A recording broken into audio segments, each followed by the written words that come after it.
Diddy deserve a second chance? Something is not right with this.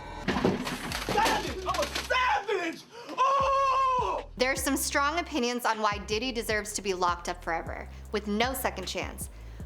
Sean Combs is a monster. I want to speak about this now because I've witnessed everything. But he still has some fans that are arguing that he deserves a second chance. We're not talking about a parking ticket here, we're talking about some serious stuff that affected many people. This isn't some misunderstanding or lapse in judgment, we're talking about a pattern of behavior, decades long. There are also a ton of other artists that are being dragged into it. Jay-Z is currently being accused of some things. Because of that, people are saying Beyonce knew. J-Lo is being accused of some things. Other names like Ashton Kutcher. Jay-Z even lashed out and said that he has absolutely no friendship with Diddy. But as far as the public knew, they had a decades-long friendship and were regular collaborators. So it was definitely a bit fishy when he said that they had absolutely no friendship. They for sure had a friendship at some point, but he claimed that he never had a friendship with him at all, ever. We have an artist in the industry joining me today. He has a lot of thoughts about Diddy. Polo Shak is a music artist, actor, producer, performer. Who was Shaquille Washawn Ivory, aka Polo Shak? I just got me 2 slaps. I made this for New Year. Polo Shak is an American rapper, songwriter, and activist. I wanted to know what his thoughts were being so involved in the industry and meeting new celebrities every day. Thank you so much for taking the time to meet with me. I'm so excited to chat with you. You're doing amazing things in the industry right now, and we'll get to that very soon. But first, I wanted to know if you think that Diddy deserves a second chance. Thank you guys, first and foremost, for having me. And do Diddy deserve a second chance?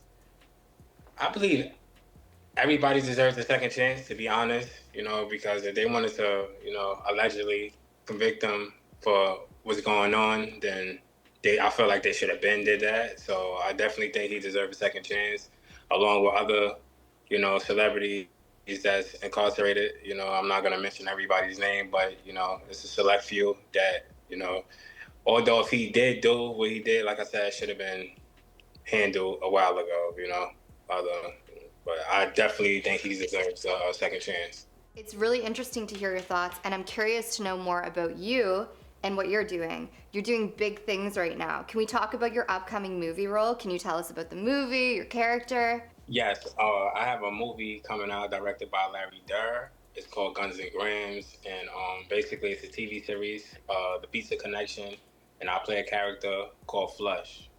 And that character is kind of like myself, I grew up in the area in New York called the Story of Queens, and basically I kind of like portray my image of real life, and a character, his name is T in the film, and that's basically like my right hand, like my best friend in the film, and it's a mafia flick, so I can't tell y'all too much about it, but it's definitely one of a kind, and I know a lot of people's gonna gravitate to the film. I'm definitely excited to see it. Are there any upcoming collaborations or performances that your fans should be excited about in your music? Well, last year around this time, I had a show at Barclays Center with 112, Tamar Braxton, Ashanti, and this year around April 27th to be exact, I will be back there, who knows if I'm gonna perform or not, but I definitely have a show with Trinidad Killer and he got a concert coming up. I don't know the exact date, but it's in May. Trinidad Killer, he just did a song with Nicki Minaj. It's called Eskimo.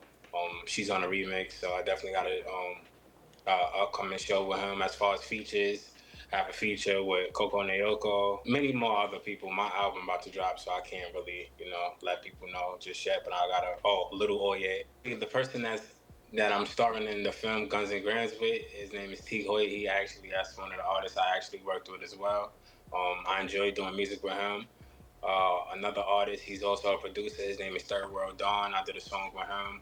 He's now working with Rick Ross and, the Untouchable Maybach Music. I have a long list of people that I work with. Where did everything start for you? Because we were told that you started making music at 7 years old. I felt like I was born with music as far as like everything. My parents, they used to play music around the house. I've been doing music, I think, since 4. My father would say 4 because my babysitter, at the time, his name was Mr. Jimmy and Miss Maxine. They used to tell my father, I don't know what he's saying, but I know he's saying something.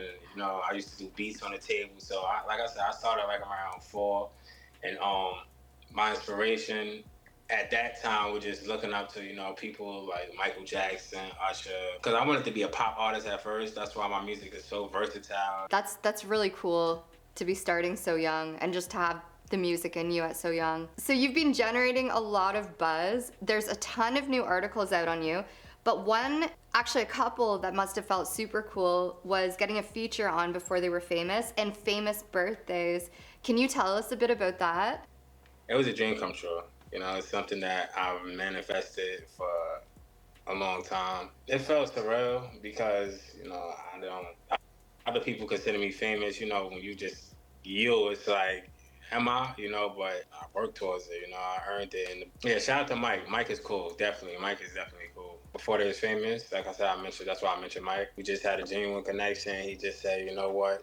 You deserve it, and something I encourage everybody to like aim for, you know, before they was famous and how they was and what's next to come. Yeah, congratulations on that. That's really amazing. And yeah, Mike is such a great dude. Your female fans, they want to know if you're single.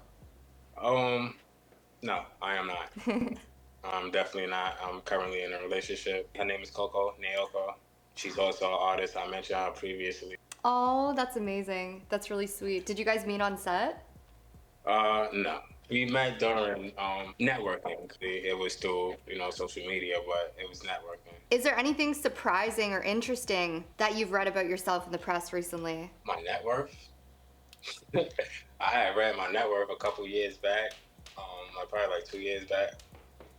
And I don't know if I think they fell a little bit too short. Oh. Looking back on your journey, what's one thing you wish that you could tell your younger self? Have patience, my bro. Have patience, you know. Keep God first. And I used to see other artists at 13 being famous, and I used to be like, you know, why I'm not there yet? Because like I said, I've been doing music since like 4. But you know, but I tell myself like, you know, just have patience. What were some of the biggest challenges you faced before you became a household name, and how did you overcome them? I still go through it though, but a lot of doubt, a lot of hate, a lot of backstabbing, and you know, people that don't want you to succeed. You know, and it's crazy because I'm gonna be honest. We on the interview, his family is switch up on you, and this is everybody's story. But I'm telling you the truth. Like, you know, family is switch up on you. Friends that become, you know, envious, jealous, or whatever the case may be. So honestly, it was so amazing to talk to you and just hear your story and hear how your brain works. For the people that are new to hearing your music and new to finding you, where can we find you? I'm on all platforms, whether it's, you know, you can Google it, whether it's Spotify, Instagram, Twitter. And I'll be on Threads a lot, doing affirmations and, you know, just showing people my spiritual side. And I'm also on Instagram. I'm very active. My Instagram is Polo Shak, POLOSHAK. And on TikTok, same thing, Polo Shak, POLOSHAK, TikTok. And I got my own website too, poloshak.com. So guys, that was Polo Shak. Make sure to check him out. He's awesome. When it comes to Diddy, Diddy pleads not guilty, hiding behind a wall of lawyers, while the people he did this to are left to relive what happened. This isn't about public perception or varying opinions. It's about justice and letting powerful people know that they can't get away with things just because of the money or the fame that they have. Now, some people are whispering about rehabilitation. They claim everyone deserves a chance to change, but what about the countless individuals who never had a chance in the first place?